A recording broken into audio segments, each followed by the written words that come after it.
ನಮಸ್ತೆ ಸ್ನೇಹಿತರೆ, ಮಂತ್ರಾಲಯಕ್ಕೆ ಬಂದಿದ್ದೀವಿ. ಅಲ್ಲೇ ಶಿವನ ದೇವಸ್ಥಾನ ಇತ್ತು. ಅಲ್ಲಿ ಫಸ್ಟ್ ದರ್ಶನ ಮುಗಿಸ್ಕೊಳ್ಳೋಣ ಅಂತೇಳಿ ನಾನು ನನ್ನ ಮಗಳು ಹೋಗಿದ್ದೀವಿ.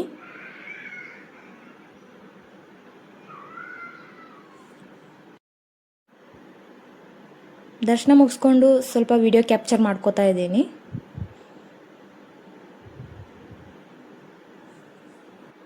ಅಲ್ಲಿಂದ ರಾಘವೇಂದ್ರ ಸ್ವಾಮಿ ದರ್ಶನಕ್ಕೆ ಅಂತೇಳಿ ಹೊರಟಿದ್ದೀವಿ. ಇಲ್ಲಿ ನೋಡಿ,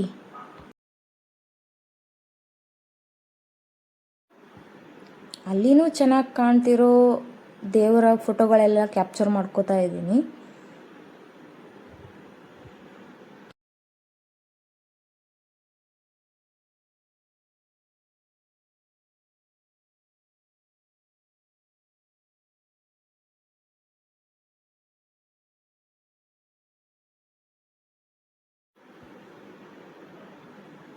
ವಿಡಿಯೋ ಮಾಡ್ಕೋತಾ ಹೋಗ್ತಾ ಇದ್ದೀನಿ.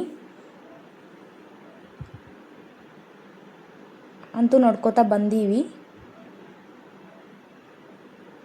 ಇಲ್ಲಿ ಗುರುವಾರ ಹೋಗಿರೋದ್ರಿಂದ ತುಂಬ ಅಂದರೆ ತುಂಬ ರಶ್ ಇತ್ತು. ನೋಡಿ ಲೈನ್ ಎಷ್ಟಕ್ಕೊಂದಿದೆ ಅಂತೇಳಿ. ನಾವು ಲೈನಲ್ಲಿ ಜಾಯಿನ್ ಆಗಿದ್ದೀವಿ. ಇಲ್ಲಿ ನೋಡಿ ಸನ್ರೈಸ್ ಎಷ್ಟು ಚೆನ್ನಾಗಿ ಕಾಣ್ತಿದೆ ಅಲ್ವಾ, ಅದಕ್ಕೆ ಸನ್ರೈಸ್ ಕ್ಯಾಪ್ಚರ್ ಮಾಡಿದ್ದೀನಿ. ಒಳಗಡೆ ದೇವಸ್ಥಾನದ ಕಡೆ ಹೋಗ್ತಾ ಇದ್ದೀವಿ. ನೋಡಿ ಎಷ್ಟಕ್ಕೊಂದು ಜನ ಹೋಗ್ತಾ ಇದ್ದಾರೆ. ಗುರುವಾರ ಇರೋದ್ರಿಂದ ಫುಲ್ ಅಂದರೆ ಫುಲ್ ರಶ್.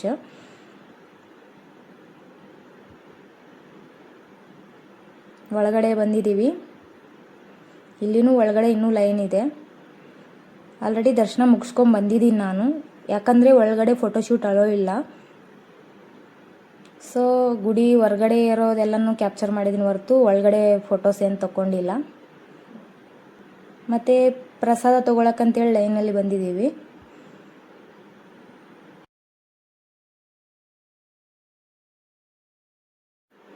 ಪ್ರಸಾದ ತಗೊಂಡು ಹೊರಗಡೆ ಬಂದು ಹೊರಗಡೆ ಇರೋದನ್ನೆಲ್ಲ ಕ್ಯಾಪ್ಚರ್ ಮಾಡ್ತಾ ಇದ್ದೀನಿ. ಮಂತ್ರಾಲಯದಲ್ಲಿ ಈ ಥರ ವಾಲ್ಗಳ ಮೇಲೆ ಒಳ್ಳೆ ದೇವ್ರ ಫೋಟೋಸು ಚೆನ್ನಾಗಿ ಕಾಣಿಸ್ತೆ ನೋಡೋಕ್ಕೆ. ನಾನು ಒಬ್ಬಳೇ ಇರೋದ್ರಿಂದ ನನಗೆ ಎಷ್ಟು ಕ್ಯಾಪ್ಚರ್ ಮಾಡೋಕ್ಕಾಗುತ್ತೋ ಅಷ್ಟೊಂದು ಕ್ಲಿಯರಾಗಿ ಕ್ಯಾಪ್ಚರ್ ಮಾಡೋಕ್ಕೆ ಟ್ರೈ ಮಾಡಿದ್ದೀನಿ.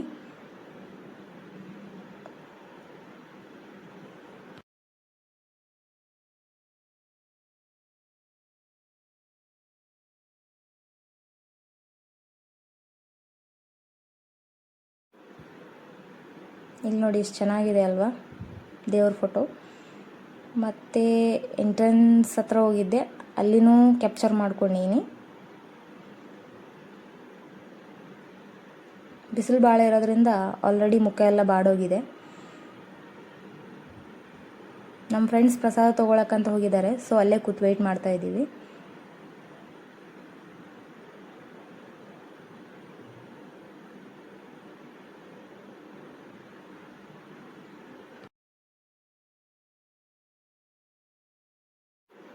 ಮತ್ತು ಅಲ್ಲಿಂದ ನಾವು ಏಕಶಿಲಾ ಬೃಂದಾವನ ಅಂತೇಳಿ ರಾಘವೇಂದ್ರ ಸ್ವಾಮಿದು ಗುಡಿ ಹತ್ರ ಹೋಗ್ತಾ ಇದ್ದೀವಿ.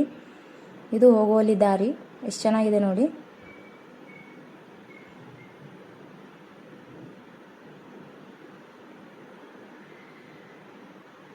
ನಾವು ಇವಾಗ ಗುಡಿ ಹತ್ರ ಬಂದಿದ್ದೀವಿ. ಇದೇ ಏಕಶಿಲಾ ಬೃಂದಾವನ. ಬನ್ನಿ ಒಳಗಡೆ ಹೋಗೋಣ.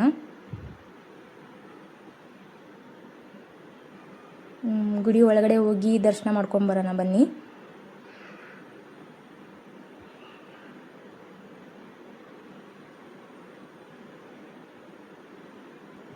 ಇಲ್ಲಿ ಬಂದ್ಬಿಟ್ಟು ನದಿ ನೋಡೋಕ್ಕೆ ತುಂಬ ಅಂದರೆ ತುಂಬ ಚೆನ್ನಾಗಿ ಕಾಣ್ತಿದೆ.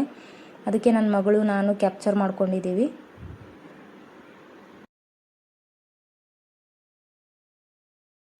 Thank you for watching my video. ಅಂದಾಗೆ ನನ್ನ ಚಾನಲ್ನ ಸಬ್ಸ್ಕ್ರೈಬ್ ಮಾಡ್ಕೊಳ್ಳಿ, ಸಪೋರ್ಟ್ ಮಾಡಿ. Please support me.